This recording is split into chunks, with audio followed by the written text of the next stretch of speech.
Welcome to the Perfectly Preserved podcast. I'm your host, Jenny Gomes. And I'm Anna Cash. Here we come together to bring you a podcast all about preserving food safely, easily, and dare I say perfectly at home. We are master food preservers, moms, wives, and we love talking about canning. Ready to can like a master preserver? Let's get into today's episode. Welcome back to another episode of the Perfectly Preserved podcast. I'm Jenny, and I'm here with my co-host Anna, and we are ready to dive into part 2, all the apricot recipes you never knew you needed in your life. Anna is an apricot expert and preserves tons of them every year, and we're so excited to just really get you excited all about all the different recipes that you can make with beautiful apricots. Before, though, I want to thank everyone who's left us a review. It really is appreciated. If you haven't left us a review, please take a second and go to that purple icon and leave us a review wherever you listen to your podcast. It really helps other listeners find our show, and that's Anna and I's mission. We really love sharing tested canning information, safe advice with the world. We're both master food preservers, passionate about sharing good, safe information with all of you. Thank you again for those reviews. If you've already left a review, share a good episode with a pal. If some of these recipes strike your fancy, get a friend and share this episode with them so that you can both can one of these awesome recipes together. Anna and I have many resources available for you. You can check Anna's website out at smarthomecanning.com. She has several very reasonably priced video courses and her amazing pineapple habanero jam recipe that you can grab for just a couple bucks. That's at smarthomecanning.com. I'm the author of the Pressure Canning Cookbook, available anywhere books are sold. Let's dive in to today's episode. Anna, what recipes are we going to share today all about apricots? We are on part 2 of our deep dive into apricots. This episode, we're going to be talking about jams and jellies, a conserve recipe, barbecue sauce, and dehydrating apricots or making fruit leather. So in the first episode, if you missed that, we talked about how to freeze apricots, how to can whole apricots or halves, nectar, and puree. So if you haven't listened to that episode, check it out. But let's start with jams and jellies. This is my favorite part of the apricot situation besides fruit leather. I have my cottage food license and I sell jams and jellies at markets throughout the year. Apricots are a staple for me. Like we said in the last episode, the area that I live in, northern Utah, it's a city called Ogden, and just north of us is North Ogden. And there used to be a lot of apricot orchards. It's a very wonderful microclimate for stone fruit. So we have peaches, apricots, and cherries, plum, and it's a really unique and special place that I live. I feel really lucky to live here. So let's talk about some good jam combos, because that's what people always ask me is, how do you come up with ideas for jam combos? What would you say your favorite apricot jam combo is, Jenny? So I've only made a few batches of apricot jam that would be considered a combo. And by combo, we mean blackberry basil, right? Like that's a combo. Like those are two common things that you put together in an unexpected way. And in terms of apricot, I've done apricot with brown sugar and a little bit of whiskey, which I think I would do it again, but did it really add that much? It did add a layer of flavor that was interesting, but I wouldn't go out and buy a whole bottle just to do that, because it was fine, but it wasn't incredible knock your socks off. I did it the same recipe that was actually published in the Sacramento Bee a long time ago, 15 years ago. They had this recipe, and it was this boozy canned peach and apricot thing. It was really good. But if I had to do it again, I would probably just opt for warm spices like cinnamon, maybe some vanilla paste, and brown sugar. That's how I would, if I had a bushel of apricots to can into jam today, that's the flavor profile I would choose. But that's because I haven't talked to Anna yet. Anna, what would you do? 2 of my staple jam flavors that I make is apricot vanilla bean, something that's really sweet and delicious. And then the other one, I make a spicy apricot habanero pepper jelly. Both of those have been pretty good sellers for me. I love that combination. But I think this year I'm also going to try an apricot pineapple Mm. That was something that somebody recommended at one of the markets I was at that their grandmother used to make. I think I'm going to try that this year, do a small batch test run and see if I like that. If you do pineapple, do you do fresh pineapples or open up a can of pineapple? I always try to use fresh pineapple. The canned pineapple, even the lower sugar canned pineapple is really sweet. I like using a fresh pineapple where the flavors are really bright and it's really tart. I'm sure there's a listener or two out there who is curious about that. And it really depends on where you are in the world, how easy it is to get a decent pineapple and what time of year it is. Living on the West Coast, I have a pretty easy time getting a decent pineapple not all the time, but they're not in store all the time. I certainly have access to them several months of the year. Do you use the apricot habanero on chicken or in a savory way with meat? Yes. Sounds good. Yeah, I do both. I love using it as a glaze after you've smoked meat or the final glaze if you are barbecuing chicken. It's just so good. You don't want to put it on right at the beginning because there is so much sugar that it does have a tendency to burn. So you will want to do it as a final glaze. That's what people say about any jam that you want to put on. Wait until the very end and do it as a final glaze because they really are just so sweet. That's a great tip. I remember I was on a student travel trip when I was in college. No kids, no husband. We ate in this really fancy restaurant, and it was filet mignon dressed with blueberry sauce, like a blueberry jam. As a person who grew up eating beef just barbecued, nothing fancy, just as a cattle rancher's daughter, I was shocked at how good it was. It was delicious. I'm sorry I don't have like a recipe or any more information on this blueberry jam that was on it, but it was really delicious, super good. So ever since I've just kind of kept in mind like, oh, I need to be very open-minded about that. That's a lot of delicious things out there that I didn't know about or have never tried. Yeah, no, it's very popular. And one other thing I would say too is that I have sold to a cocktail bar before and people have used my jams for mimosas or cocktails. You really can expand your palate beyond a peanut butter and jelly sandwich, like a glaze on a meat or on a cheese board, but also in cocktails, people definitely love a little dollop of jam mixed in. You mentioned this in the last episode, but it bears repeating. You could use a spoonful of apricot preserve in the bottom of a glass and add soda water, tonic water, or a can of LaCroix, stir it up, and that can be a really great, fresh, different beverage. In my fantasy world where everyone is canning, wouldn't it be cool to can these little jars of specialty jams and then it'd be like also like cocktail night and everyone's making either mocktails or cocktails with their jam? That just seems so fun and festive. That's like in my fantasy world where everyone is preserving all the time. It sounds really fun. Tell us some more. Do you make apricot jelly? I've never made an apricot jelly.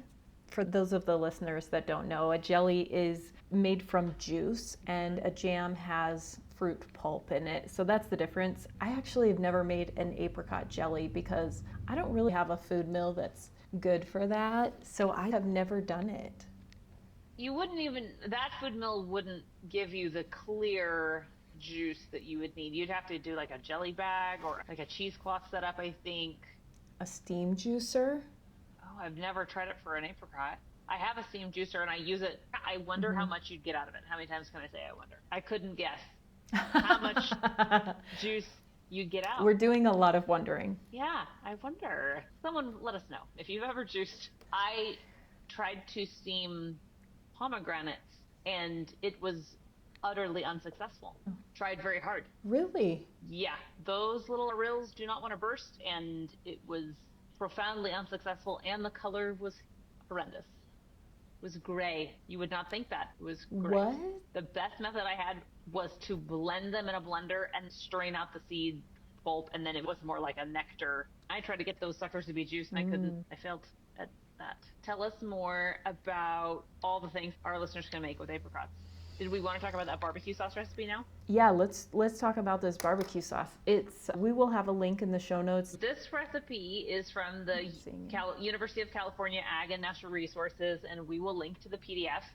But the recipe is for a zesty apricot barbecue sauce. Golden orange with red flecks, this barbecue sauce not only looks amazing, but tastes out of this world. Spoon over your chicken or fish this summer. I'm sold. already sold. And the recipe includes That sounds so good. apricots, red bell pepper, onion, garlic, honey, cider vinegar, Worcestershire sauce, hot pepper flakes, dry mustard, and salt. It sounds delicious and frankly better than many other barbecue sauces I've ever encountered. Yeah, it sounds great. The apricots are taking the place of the tomatoes, so that's interesting. I think that would be really good. I have some apricots. It sounds pretty. I had another recipe I wanted to share that's not a barbecue sauce, but a fruit butter. So a fruit butter is a fruit spread that's cooked low and slow, and it typically has a very smooth texture. I personally love cooking a fruit butter in a crock pot and then using an immersion blender to get it super smooth. A butter is characterized by its texture and how it is cooked, but not by the ingredients. This is from the Oregon State Extension, and there's a lot of apricots that come out of both Oregon, and apples that come out of Oregon too. This PDF also gives instructions for making fruit butter from apples, crab apples, grapes, peaches, pears, plums, and quince, as well as apricots. You use 2 quarts of the fruit pulp, 4 cups sugar, cinnamon, and other spices. It gives you an oven method, a microwave method, a stovetop method, and then if I were you, I would try the crock pot. I think that's a great idea, a great way to do it. Could make an apricot fruit butter. I bet that would be delicious. And it makes your house smell so good. You have it in a crock pot. I've done it with apples to make apple butter, and it's just hands down the best smell ever. Oh, it is. Makes your house smell amazing. It is. But I have never made an apricot fruit butter. I've only ever made jams. So maybe I should give that a try and just kind of see how it is. I also am really excited about that barbecue sauce. I think I'm going to make that tonight. Well, you could throw together a crock pot of apple or of apricots very easily. That's a easy preserve, very beginner friendly. And also, don't you think it would be good if you had some really softer apricots? For the fruit butter? Yeah. I would say, though, that if you are making jams and jellies, really soft apricots that taste sweet and delicious are perfect. You'll want to try and also add some more firm apricots if you're doing a no pectin jam recipe. We'll put both recipes in our show notes, but I usually do a no pectin jam recipe. And if I don't have a blend of really firm apricots and really soft apricots, I end up having to cook that jam longer. There's not a lot of natural pectin in the apricots. And I've had a lot of people tell me that their peach jam or their apricot jam just didn't turn out because they didn't end up cooking it long enough. Because there's just not a lot of natural pectin in there when they are the sweetest and softest. So just keep that in mind. I'm glad that you talked about pectin because I was about to ask you to share a little bit about pectin and jam making with apricots. Other fruit naturally has a lot of pectin in it, like raspberries have a ton of pectin. You can't even make raspberry jam without it. Yeah. Those little seeds impart their natural pectin. But peaches and apricots, not so much. So that's a great tip. Include some underripe fruit as well. You can certainly use a store-bought pectin, and one type of pectin is Pomona's pectin. On their website, they have several apricot recipes that sounded really delicious, including apricot plum jam, apricot pineapple, and plain apricot. If you desire to use any pectin, here's a pro tip about pectin, not so much about apricots, but if you desire to use a store-bought pectin, the best recipe you can use is the one on the box. We could talk about the various merits of different types of pectins, and we have done so in an episode all about pectins, so you could scroll through our archives and listen to it. The best recipe for that pectin is the one that's on the box. They have so much money invested in coming up with this great recipe that's going to give you a winning, perfectly set jam every time. I feel like I get questions like that all the time, like what's a good recipe for fill in the blank? If it's a jam that generally you'd use a pectin with, don't you think that's really common? It's a really common question. People say, if it doesn't set, can I add more pectin? And that's something we can answer here and now. And the answer is yes, you can. You can always open up your jams if they're too syrupy and you want a thicker jam.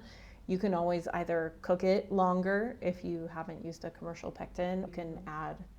I've found Pomona's to be the best at like really getting a firm set if you need that in your life. well, some people really are accustomed to that really stiff spread and really want that. And I'm accustomed to and was raised with very soft spreads. And I'm sure that was like frugality or just time crunch or whatever. But like my mom and grandma just made soft spreads. They were not stiff. But you mentioning the adding more pectin, I had a goof. Again, not apricot related. I'm sorry, I'm so off topic today. But I added No, I too love it. much pectin to choke cherry syrup, and I opened one of the last jars that I had. Oh no. And choke cherries are like kind of like currants, and they have a ton of sugar anyway. I thought like, oh, it'll be cool if there's like a spread instead of a syrup. I usually always make a syrup.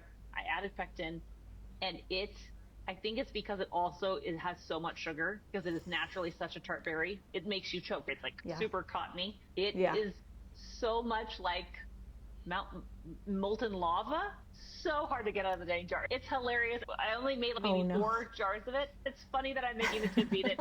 It's funny that you have to heat it up in the microwave. You just warm it up, pour it on, and then hurry up and get the dishes rinsed off with hot water before it sets up into concrete. It's the stiffest thing I've ever canned.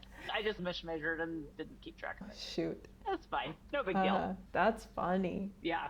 Back to apricot. I had somebody ask me last year, she had done a peach jam and it hadn't set. I was looking online, trying to give her the best recommendation for a pectin that she could use. On one of the online forums, it said if you are doing a jam that isn't setting, try a low sugar, no sugar pectin, because they usually have higher amounts of pectin in it to compensate for the lack of sugar in a recipe. Because when you put sugar in with your fruit, it does some things, right? Like it thickens your jam, it sweetens it, it holds the cell structure of the fruit that's in it. I just thought it was interesting using a lower sugar or no sugar pectin packet. You might see them at the store. They're in a pink box, the Cerdo or Sure Gel.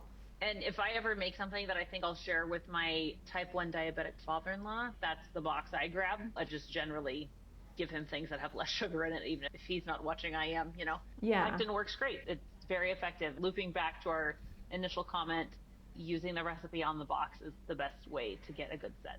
Yeah.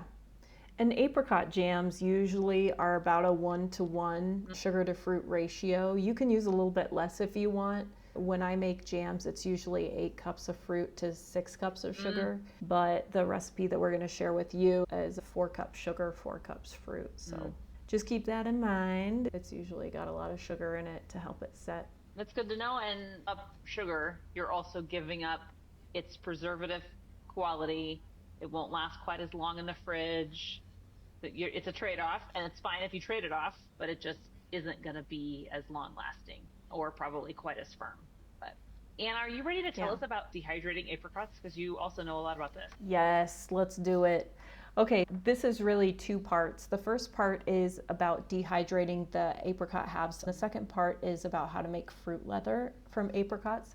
Both are really great. One of the things that I think is misleading or difficult about dehydrating at home, if you're on YouTube, you can see my dehydrators back here, all folded up and ready to go. But the process of sulfuring, which is what a lot of commercial places do. If you get a So Easy to Preserve book, they will talk about sulfuring, but in recent years, sulfuring, if you're not careful, can cause cancer and have bad side effects. And so a lot of companies now are doing non-sulfured dehydrated fruit. But sulfuring is a process of taking the smoke from sulfur and creating a really soft, delicious fruit. And that's what people have become accustomed to when it comes to dried fruit. And it's difficult to replicate that in your house. So what I recommend is just doing a really nice simple syrup dip for your apricot halves, putting them skin side down on your trays and dehydrating them until they're very close to being dry. I like to leave about 10% fruit juice in there, so they're still kind of squishy. You don't want them to be completely crispy, otherwise they wouldn't be fun to eat. Yeah, I'm so glad that you said that we are all so accustomed to and like that very soft, dehydrated texture. And apricots in particular, we are very accustomed to a very soft apricot. You know, an apple chip is crispy, but dried apricot is not. I mean, if you follow a trusted source that tells you how to do the sulfuring, I'm sure that would have a great result. If you skip it, you're giving up that really soft, super soft texture. And if you do want a super soft texture, then maybe you don't want to dehydrate them as halves. Maybe you want to make fruit leather. Exactly. I mean, you don't have to do dehydrated apricot halves. You can make fruit leather. In the previous episode, we talked about making an apricot puree and canning that. And I would do the same steps for the puree as I do for the fruit leather. So I throw it in my blender, about 8 cups of fruit and half a cup of lemon juice. You can add a little honey if you want, depending on the sweetness of your apricots. A lot of times I like to leave it a little bit tart. I kind of like that flavor. And then in my dehydrator, I have brown dehydrating. They're a plastic tray with the sides are kind of, they have lips on them so that you can pour your fruit leather puree on there and then you just dehydrate it. And mine I usually make maybe like 1/8 of an inch thick. I want it to have a little bit of chew but not super thick.